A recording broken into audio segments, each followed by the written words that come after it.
Shalom. Giving all praises to the Heavenly Father, YAHAWAH, BAHASHAM, YAHAWASHI, BAHASHAM, RAWCHAA, QADASH. Double honors to the apostles, the bishops, and the elders at Great Millstone who rule well. Peace and salutations, as always, to the elect. Prophecy watch. All right, as we go in the news, as you can see here, Trump executive order will force Americans to surrender biometric data or lose their bank accounts. All right. Trump executive order will force Americans to surrender biometric data or lose their bank accounts. All right. And remember, just about a week or a few weeks ago, Trump, summoned, all of the bank leaders together, and had a meeting, a private meeting, over a terrifying new threat to the global financial system. You see that? And pretty much that was this new program that could be used, all right, for someone to do evil. Hackers can get a hold of this technology and many other things. Now, okay, there's legislation on the books. Well, when you look it up, it doesn't exactly say you're going to have to surrender your biometric data. But we know this devil is very crafty, okay? And pretty much the banks are now saying that we need to know exactly, all right, who we're dealing with and who's banking with us. We need to know more about you, all right, leading you more into that MOTB system, okay? And this is all centered around peace and safety because in their eyes, there's illegal immigrants who have bank accounts, and we need to know if you're a U.S. citizen. Now, when you read it, all right, it says Treasury Secretary Scott Bessent, or another psychopath, has confirmed that a Trump administration executive order requiring U.S. banks to verify citizenship for every customer, new and existing, is actively in process. Okay, and this is getting ready to be the in thing, even, for Google accounts, email, YouTube. You're going to have to basically give them more information about yourself. And eventually you're going to have to give them your biometrics. You're going to have to give them more and more and more until they have everyone integrated into this new digital Tower of Babel, where they can surveil, your movements, your thoughts, what you're about, and pretty much, refuse you access to services based upon your beliefs, who you are, all right, and your mindset concerning the government, who them, the small hats. Pretty soon they'll have access to all of that information with this digital Tower of Babel, okay, and they're going to take it a step further after Black Swan events and the need to, identify everybody under the skin. Right, we know is going to lead to the MOTB.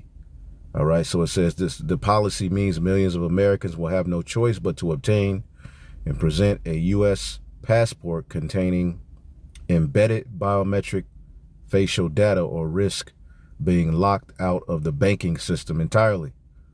Okay, and this is what they're gradually moving towards. It's not like everybody's going to have a U.S. passport. They have the real ID, but they're saying that's not going to be enough. It said Bessent made the remarks last week.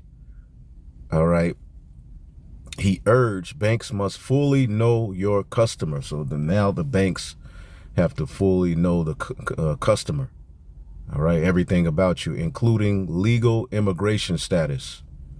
All right. So they're centering this around illegal immigrants, just like the need for ICE to be brought into particular neighborhoods, all right, was centered around illegal immigrants. So they're using the illegal immigrant play as a means to bring about more structure for the MOTB infrastructure, okay, and to basically surveil you on a whole nother level. Okay, so now banks need to know exactly who is banking with them. They need to know their customers.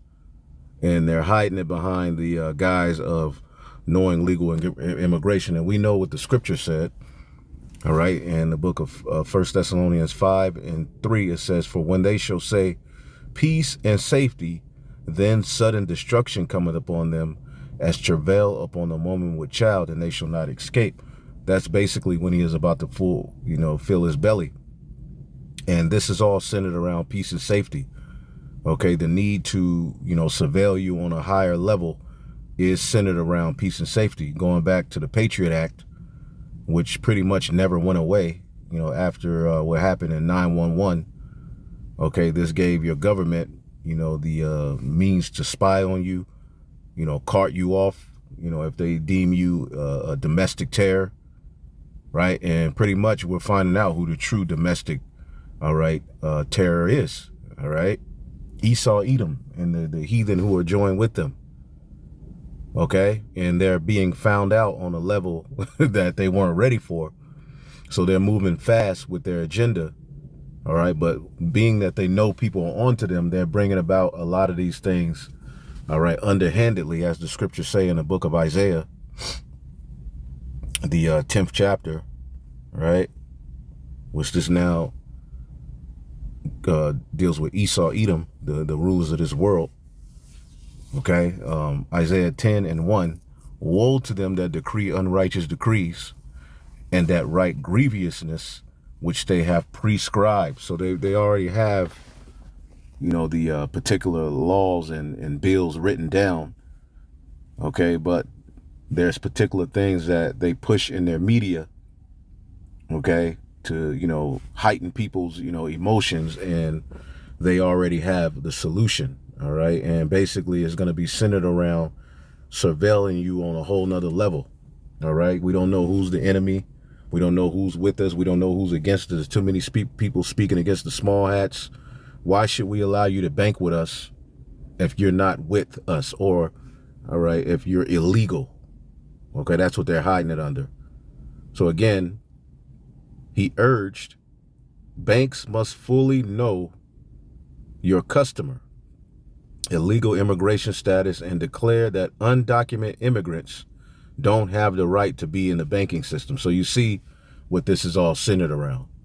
Okay, they're throwing that play out there so that Americans can be down with it.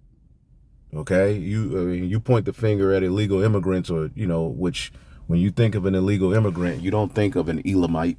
You think of the Northern Kingdom, right? You think of a Haitian, right? You think of pretty much the tribes, all right? Any way to point the finger at the tribes and make them, all right, the number one issue is what will get the American people, all right, especially these MAGers, all right, down with the program, right? Because it was them who basically was responsible for the middle class losing all of their money and benefits. It was the illegal immigrants, right? Anyway, it says report indicates that the order would accept passports as primary proof of citizenship, while real IDs and many other documents that Americans have traditionally used to verify their identity won't qualify. So that'll be interesting to see how that works. Let's play this. I don't know exactly what Scott Bessent collapsed the British pound in 92. All right. And that's ultimately what they're getting ready to do here. Okay. They're getting ready to collapse the dollar. It says the Japanese yen in 2013, the Iranian Rail in 2025 is the US dollar next. My deep dive investigation on Scott Bessent, all right, which I have him pulled up here. Okay. He's the United States Secretary of Treasury. Does that look like a man with moral integrity that you can trust? Let's hear what she says about him. The man running our Department of Treasury right now should scare the shit out of every single American.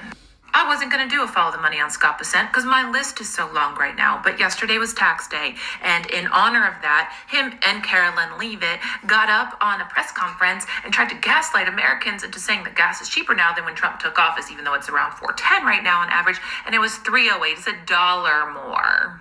So I was like, okay, I'm going to take a break. divert and do a follow the money. And when I put these pieces together, I was like, how? My jaw was on the floor. I was like, how is this man our Treasury Secretary, and how did he get through this Senate confirmation? Because they confirmed him like 68 to 29. It was like one of the better ones.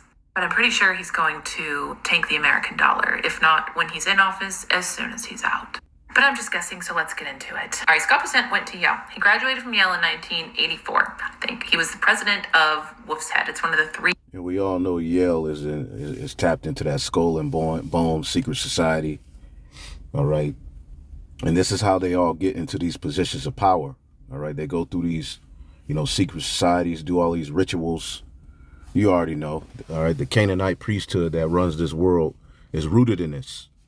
Okay. And Yale, all right, these are the small guys on a basically they go through this to pretty much show that they have no integrity, they have no morals, they're down with Satan, they'll pervert judgment, they're not for the common good of the people, they're for the common good of the elites. And pretty much that's what has happened to your U.S. government. It's not working on behalf to benefit the people, it's working on behalf to benefit corporations and the NWO. See? Which paper money will not be an end thing in the NWO. They did it. They're doing away with the penny. They're getting ready to do away with the nickel. All right. And they're going to continue, all right, down this path. All right. And some, catastrophic event will hasten them, all right, doing away with paper money. That's why on the back of your dollar bill, you have Annuit Conceptives. All right, Novus Ordo Seclorum, which is Latin, the language of the ancient Western Roman Empire, right? For, all right, announcing the birth, or the gods have granted us, okay, the go-ahead to establish a new secular age, a new world order. Okay, and that's purposely on the back of the dollar, because the new world ends. I mean, the new world ends, marks the end of paper money, so to speak. 3 major secret societies that are at Yale. He went when he graduated and did some Wall Street junior jobs before George Soros hired him to work for him. And he didn't just work for him. No, he went and ran the London office. And in 1992, 1 year after he started working for Soros, he was the guy who figured out how to break the Bank of England. So Bessent found the vulnerability in UK mortgages that identified that the British government was trapped. He had Soros bet on it, $1 billion, and in one day, the pound crashed. And Soros and Bessent and the George Soros' firm, well, they made billions. In 2013, he did it again, but this time with the Japanese yen, and crashed that, and over 3 months made Soros $1.3 billion. So our Treasury Secretary is just really good at identifying vulnerabilities in currency, betting against them, and then having that currency collapse. See where I'm going with this? Aren't we so lucky? Dollar's not in harm's way at all, is it? He's also the one that hinted at making Iran's currency crash right before we went in for the war and why everyone was protesting. He did allude to that, which caught my attention, but moving on, there's a lot more. He worked for Soros, left for a few years to start his own management company. It failed. He went back to Soros. And then a few years after that, he was like, okay, I'm going to try again. And Soros gave him $2 billion to start the fund that he had up until right before, we're going to get to this, he became Treasury Secretary. This fund ultimately lost money every single year, except 2024, when Trump got into office, because they made a bunch of bets about Trump getting into office. But they lost money every single year prior, took all the $2 billion that Soros gave them and lost it. They were down to like 500 million or something.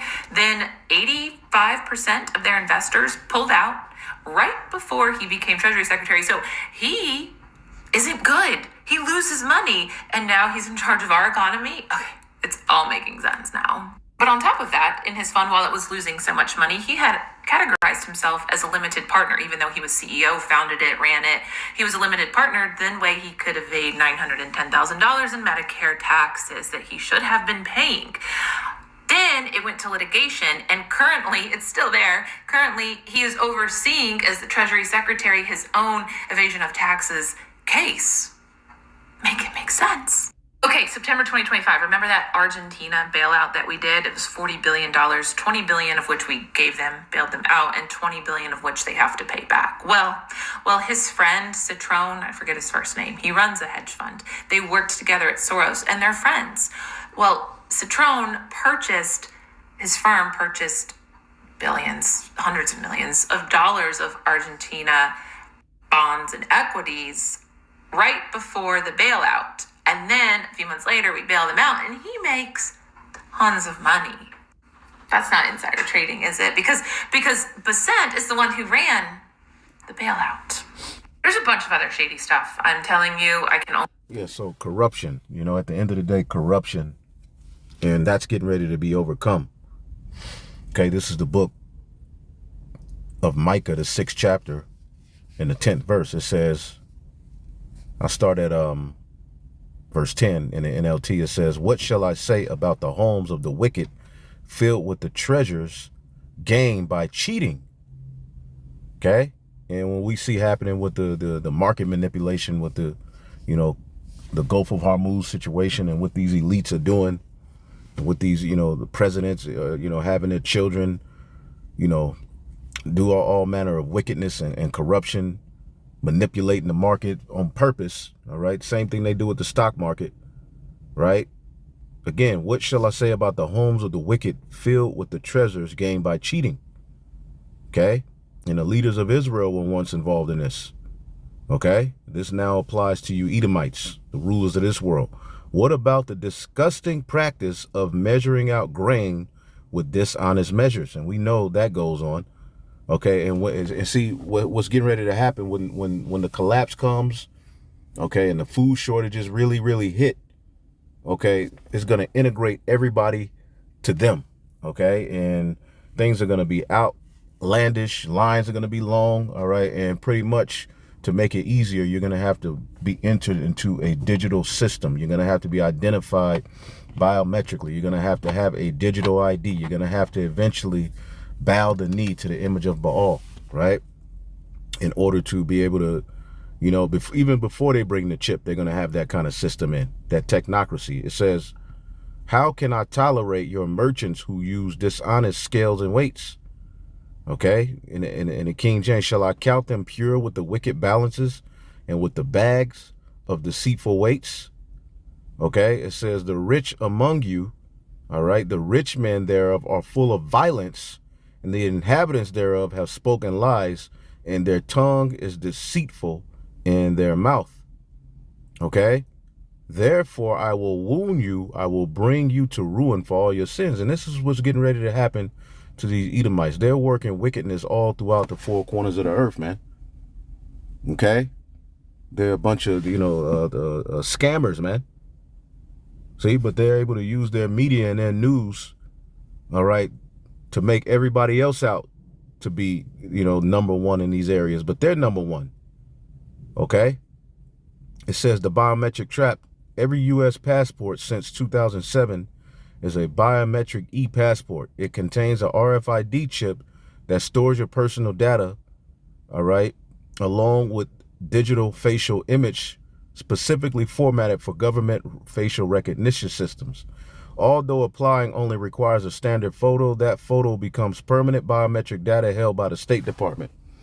By tying bank accounts to passport verification, the executive order transforms this biometric passport into a de facto national ID, all right, requirement for financial survival.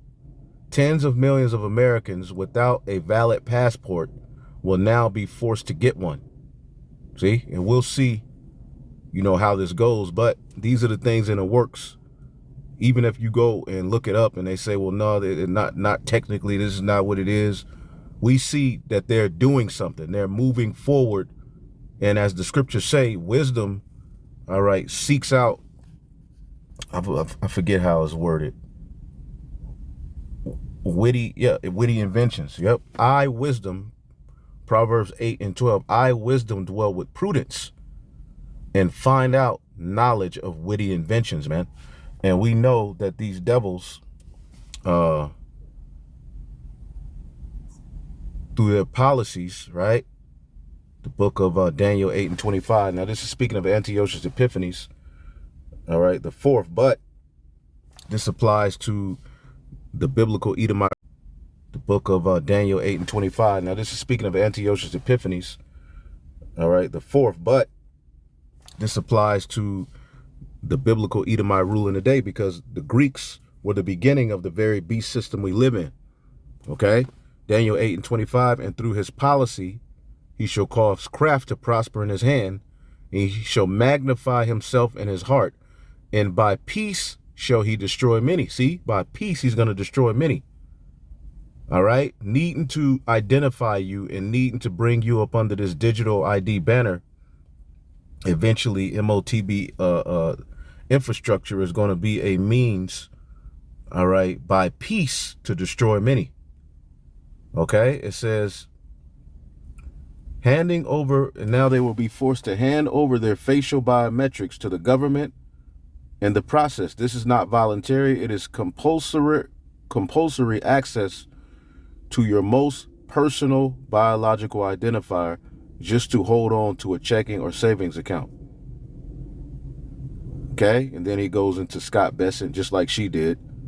He's no outsider to the elite financial power. He spent years at a Soros fund management, which we know Soros is absolutely Satan. All right, and pretty much he goes into the same stuff that they're going into. It says the real agenda, building the globalist digital control grid, the modern day Tower of Babel. Remember, this is Nimrod. All right, remember, America in prophecy is known as the land of Nimrod. Okay, and when you read this chapter, it's speaking of YAHAWASHI, his birth, and how he's going to come and deliver us. Okay, as a matter of fact, let's see here. It's basically talking about how YAHAWASHI's birth marks, eventually in the future, us being delivered back from exile into our homeland. Okay, let's see. When you go down, let's get to the point.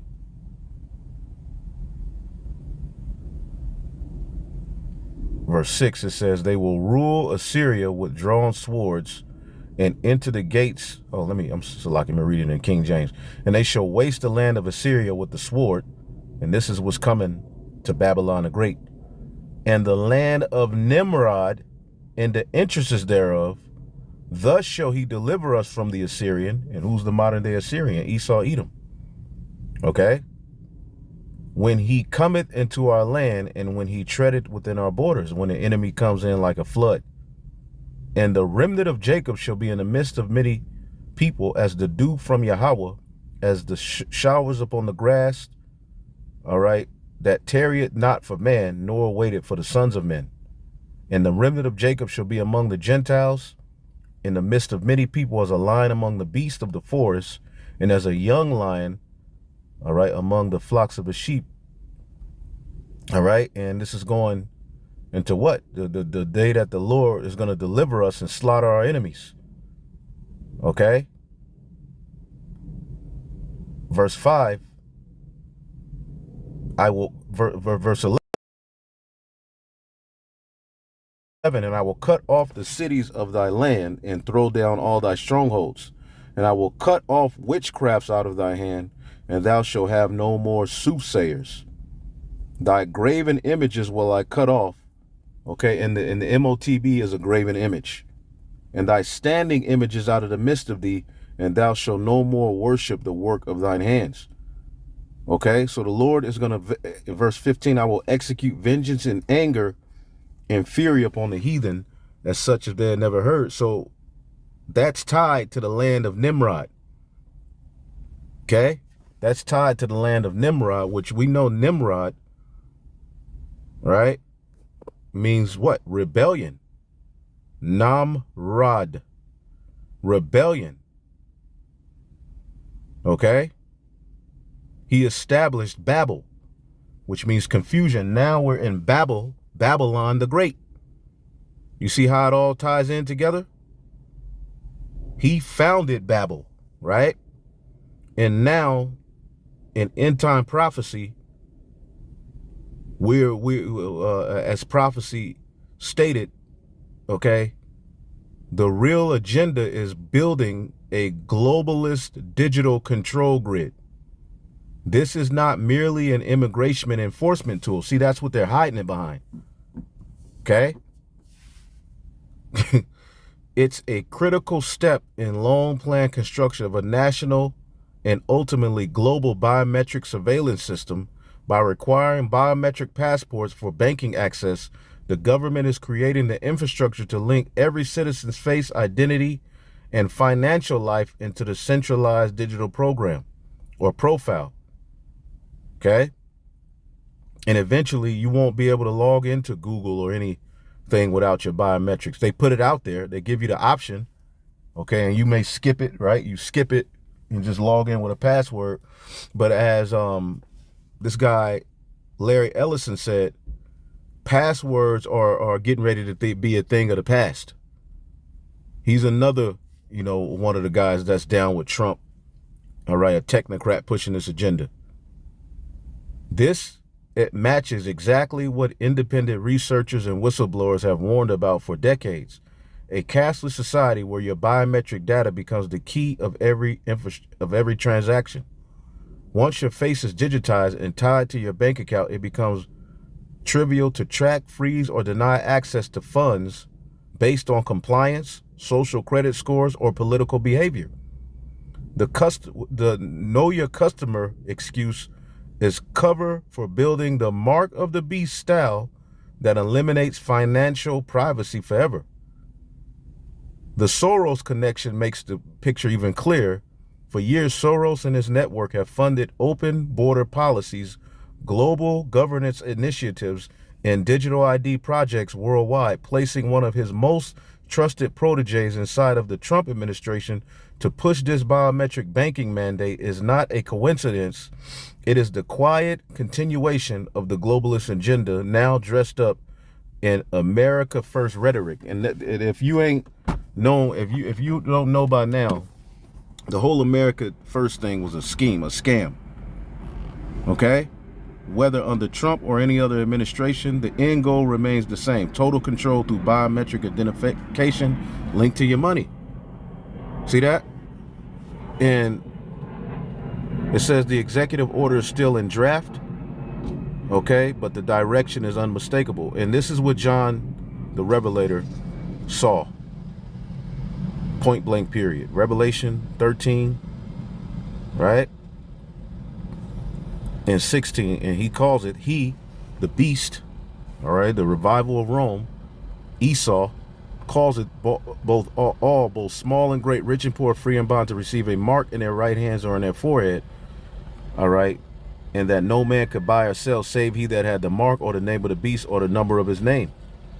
See? And when you look up this word receive,